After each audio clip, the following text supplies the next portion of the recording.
I am here in Atlanta, Georgia, with the CEO of Delta, Ed Bastian, here alongside me after that earnings report yesterday and that projection of 20% earnings per share growth in 2026.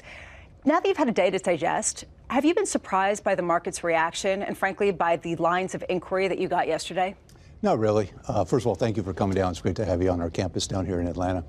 There were a lot of expectations. We have a lot of momentum in our business. And as we're going into the year, we've seen the first part of the year, the momentum picked up yet again in the early days of January.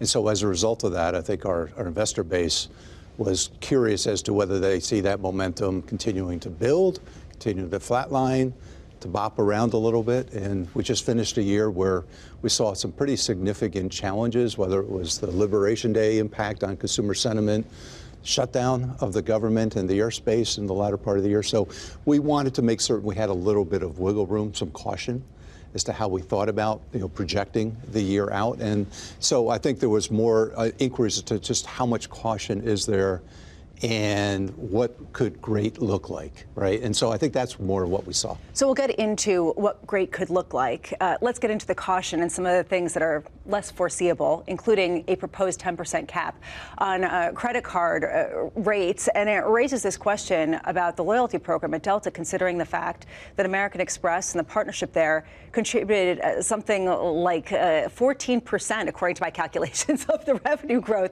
over the past year. I'm just wondering, how big of a hit is this? Have you started to map that out at all? I think it's early. I think it's premature. That's not our business as the financial services world and the banking climate. I think the banks that have already come out and spoken about it are expressing a tremendous amount of concern. So I understand it would require legislation, is what I'm told. And we know the challenges of getting anything through Congress these days. I also think the knock-on effects are pretty significant when you think about what seems to be maybe a good idea to help the lower income strata, give them some income tax or not income tax, some interest rate relief. The reality is going to eliminate their ability for credit, and it's going to freeze up tremendous amount of credit lines that the banks aren't going to be able to afford to provide. So, I'm not. It's not my business. Of course, we're going to work closely with American Express. The second factor is that Amex is a premium card provider, so that's really not the income level that we focus on in our business. At the same time, there is a sense that that's a growing part of the revenues. We saw an 11% increase in the contribution that this particular aspect made to Delta's revenue. So I just wonder, how much do you expect that to grow, all things being equal? We're expecting high single-digit growth. In the current year, we've been seeing double-digit growth for the last several years, and it's a really important part of our business model. But I don't think it's something that we look back and start getting concerned. I think this idea has a lot of roadblocks and obstacles ahead of it. One thing that you said in an interview with a colleague talking about what could great look like is that effectively all the growth that you've seen so far has been from the premium cabin, not from the main cabin. Why do you think that is? Is it because of just incredible strength at the premium end, or is it because of weakness in the main cabin? I think the main reason is the demand set for the premium seats and the premium product that we offer is continues to be at a record high. The more we look at the health of the consumer, we talk about the K. We're at the top end of that K in terms of who our consumer is. And when you have a high demand set, that's what drives pricing strength, and that's what drives the growth that we've seen over the last several years. That said, on the main cabin, it's still a big part of our business. It's what pays the bills, I'd like to think of.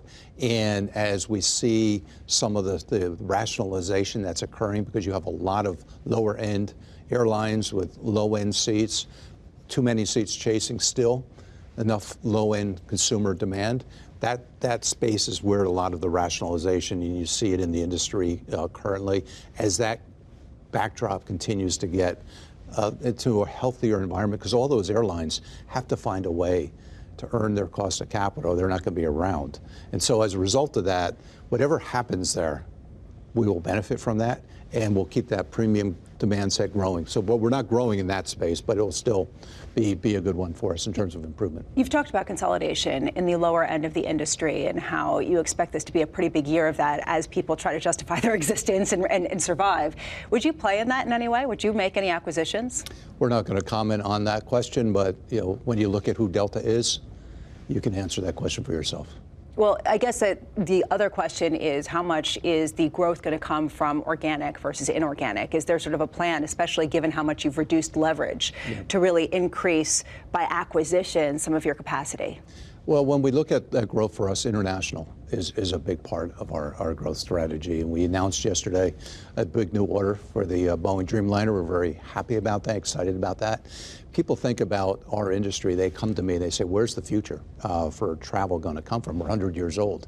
It is international. When you think about only 1 in 5 people in the world have ever stepped foot on an airplane, that means you have to go new places, you have to find new opportunities to grow and expand, and that's going to be the statement of the second century of flight, I believe. It's about making the world a much more connected place than it is today. You know, this comes at a time, the international travel growth, that the rhetoric between countries has been incredibly heated and more about putting up walls.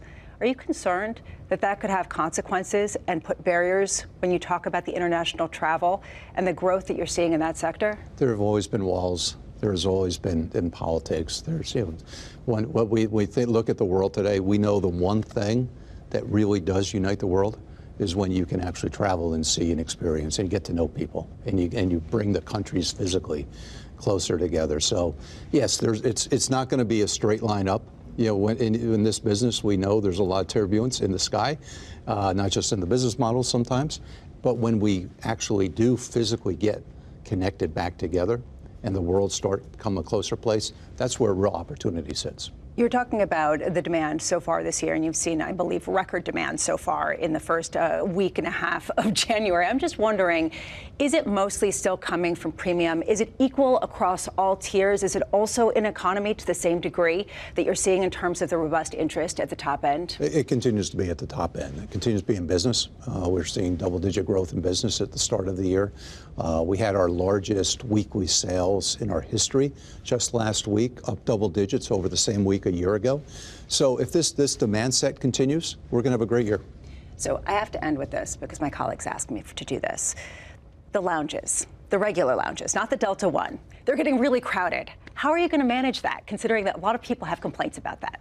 Well, we've been experiencing that for the last handful of years, and it's a problem with no good deed goes unpunished. You know, you build something great, and everybody wants to be in there, and there's doesn't feel as exclusive any longer.